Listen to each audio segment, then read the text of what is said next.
Morning, সুপ্রভাত, নতুন একটা সকাল আর নতুন একটা ভিডিও। রাধে রাধে, কেমন আছো সবাই? আমি তো মোটামুটি আছি, ঠান্ডাতে পুরো জমে গেছি, মনে হচ্ছে কাশ্মীরে চলে এসেছি। এখন ঘড়িতে বাজে কটা জানো? 12টা। কত বাজে? 12টা মানে 10-15 বেজে গেছে। আর আমাদের তো একদম সকাল থেকে রোদ বেরোয়নি। আর আজকে আমাদের 10 দিন ভেবেছিলাম আজ থেকে কাচাকুচি শুরু করবো, কিন্তু ওয়েদারের অবস্থা দেখবে দেখো, ওয়েদারের অবস্থা দেখে আর কিছু কাচতে ইচ্ছা করলো না। মানে জামা কাপড় কেচে যদি বাইরে মেলে দিই সেটা দেখবে মানে আরো ভিজে যাবে, মানে শুকানো তো দূরের কথা, ভিজে যাবে। তো ভাবলাম না, ঝলমলে একটা রোদের দরকার। কারণ এইসব জামা কাপড় তো ধরো আমি কাচলাম, কেচে আবার আমি তো তুলে রেখে আবার ওই আধ শুকানো হলো, আবার রোদে দিলাম, মানে এক রোদে শুকানো সবসময় চিন্তা ভাবনা করতে হবে। ওগুলো তুলে দিদিভাইকে বলবো আলাদা করে একটা বস্তার মধ্যে ভরে রেখে দিতে, তারপরে আমাদের কামান টামান হয়ে গেলে তখন আবার ইয়ে করবো আর কি। আর যেগুলো ডেলি আমাদের মানে ডেলি ওয়ারে যেগুলো আর কি লাগবে, লাস্টের দিকে আমাদের একটু মানে ভেবেচিন্তেই পোশাক পরতে হবে, মানে নিয়ম যেটা সেটা বলছি আমি, আমাদের নিয়ম যেটা সেটাই তোমাদেরকে বলছি।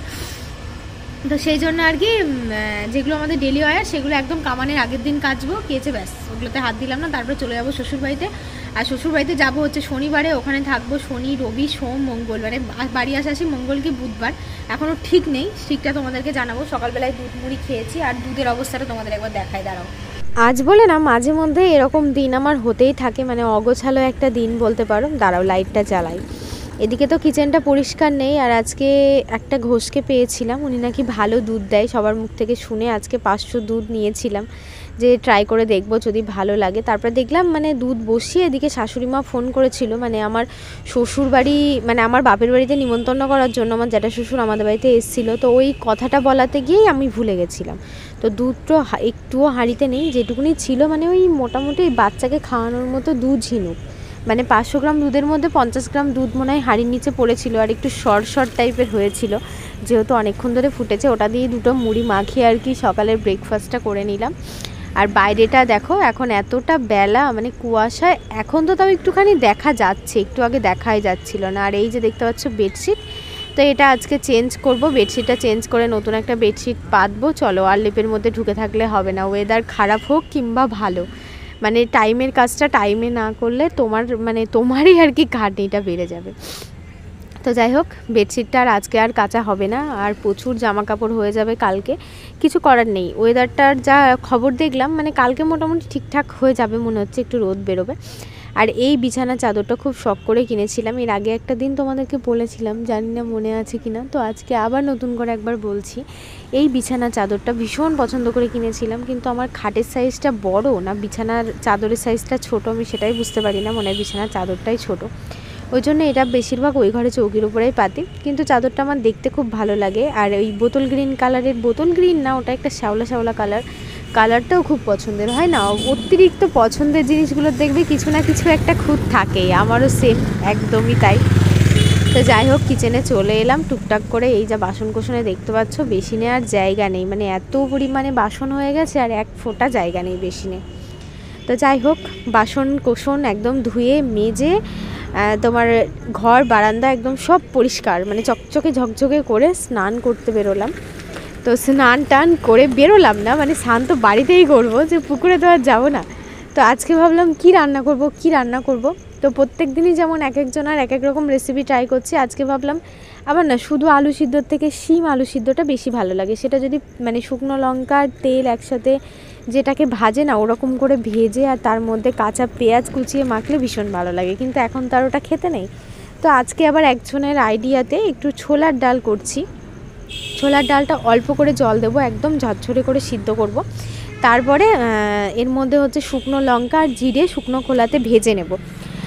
তো একটা দিদিভাইটা আমাকে কমেন্ট করে বলেছে যে তোমাদের নিয়মে আবার কি, আমাদের নিয়মে তো শুধু ওই শাক, লবণ বলছি, হলুদ, সর্ষের তেল এইসবই খেতে হয় না, তাছাড়া তো ফ্রাইড রাইস সব কিছুই খাওয়া যায়।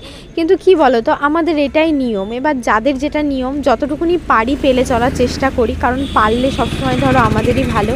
নিয়মটা আমরা কোনো মানে কেউই ঠিকঠাকভাবে পালন করি। বাড়ির সামনে এসেও দাঁড়িয়ে থাকবে। আর আজকে ওয়েদারটা এতটা বাজে, আর গরুগুলোকে এই যে রাস্তায় বাঁধবে, এই দেখো রাস্তার উপরে গরুগুলোকে বাইধা রেখে দিয়েছে, এদেরও কোনো খেয়ে দেয়ে কাজ নেই। প্রত্যেক দিন এই গরু থাকলে বাচ্চারা যতই গরুতে না মারুক তবু আসতে পারে বলো তো।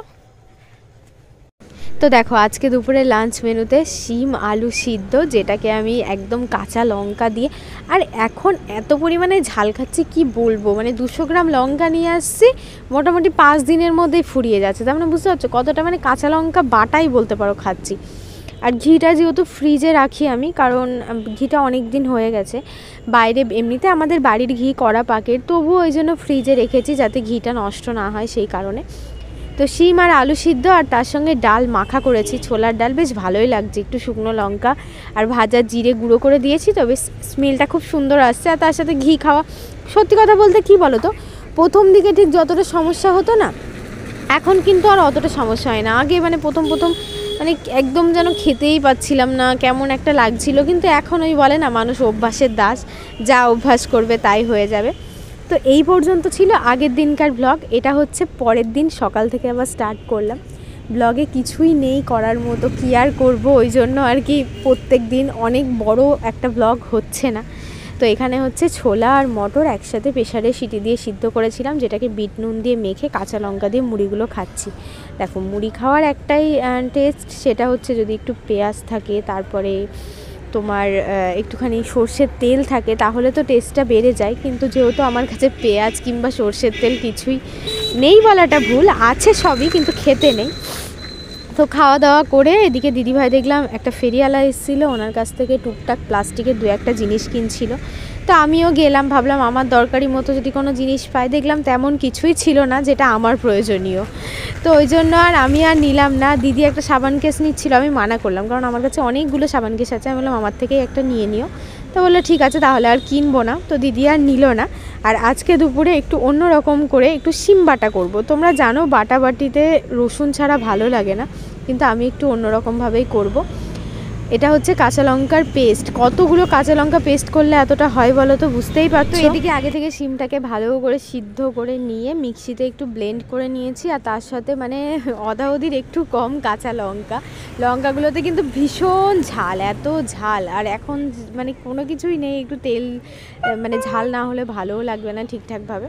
তো এটাকে দেখো মিক্সিতে আরেকবার একটু ব্লেন্ড করে নেব, তারপরে শুকনো কড়াইয়ের মধ্যে একটু কালো জিরে দেবো, তারপরে এটাকে দিয়ে না বেশ ভালো করে নাড়াচাড়া করে একদম শুকনো একদম টাইট করে নেব। বেশ ভালো লাগে, এর আগের দিন করেছিলাম, মেয়ে ভীষণ মানে পছন্দ করেছিল আর কি। আর আরেকজনের আইডিতে বাদাম বাটা করছি, মানে আরেকজন আমাকে আইডিয়াটা দিয়েছে যে বাদাম বাটাটা নাকি খেতে খুবই ভালো লাগে। তো ওর কথা শুনে আমি বাদাম বাটাটা করছি, কাঁচা লঙ্কা আর বাদাম আর বিট নুন দিয়ে একসাথে বাটছি। তো খেয়ে তোমাদেরকে জানাবো যে এটা অ্যাকচুয়ালি কেমন লাগলো। বিগত কয়েকদিন ধরে ভিডিও পোস্ট না করার জন্য আমার চ্যানেলে কিন্তু রেভিনিউটা অনেকটাই কম হয়ে গেছে, আর আমার ভিউজও অনেক কমে গেছে।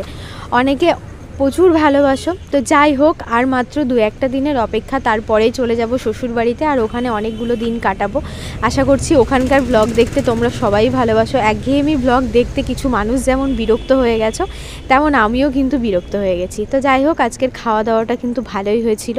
বাদাম বাটাটা তো জাস্ট ফাটাফাটি লেগেছিলো, আর তার সাথে ঝাল শিম বাটা, মানে আলু সিদ্ধটাকে আজকে মানে অ্যাভয়েড করে দিয়েছি, দরকার নেই, আলুর সাথে ব্রেকআপ করে দিয়েছি, কারণ রোজ রোজ আলু খেতে খেতে আর ভালো লাগছে না। খাওয়া দাওয়াটা মোটামুটি ভালোই হয়েছিল। এখন দেখতে পাচ্ছ আমার মেয়ের মানে পরশু দিনকে আছে হচ্ছে জ্ঞান প্যারেন্টস ডে সেলিব্রেট হবে স্কুলে, ওই জন্য বলেছে যারা যারা পার্টিসিপেট করবে, মানে যাদের যাদের নাম সিলেক্ট করেছে তাদেরকে একটু ভালো করে সেজেগুজে যেতে হবে। তো ও এখন ভাবছে মা আমি কোন জামাটা পরবো।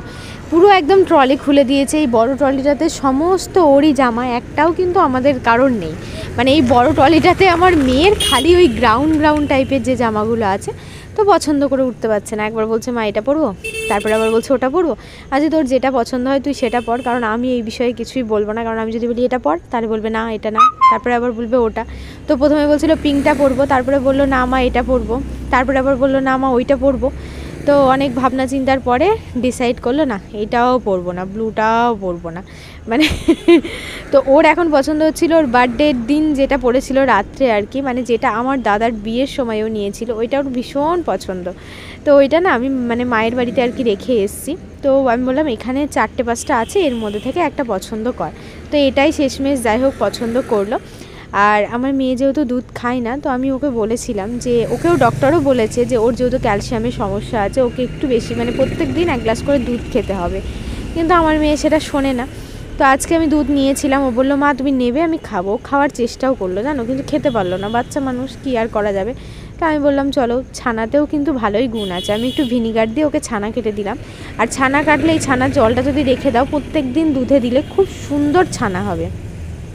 তো একটু দুধ আমার জন্য রেখেছি, আর বাদ বাকি অর্ধেকটা দুধ আমার জন্য রেখেছি, আর অর্ধেকটা দুধে ওকে ছানাটা কেটে দিলাম। দেখো কত সুন্দর ছানাটা হয়েছে, একদম খুব সুন্দর হয়েছে। তো যাই হোক, আজকের ব্লগটা এখানেই শেষ করছি। সবাই খুব ভালো থেকো, সুস্থ থেকো, সাবধানে থেকো। নেক্সট একটা ভিডিওতে আবার দেখা হবে।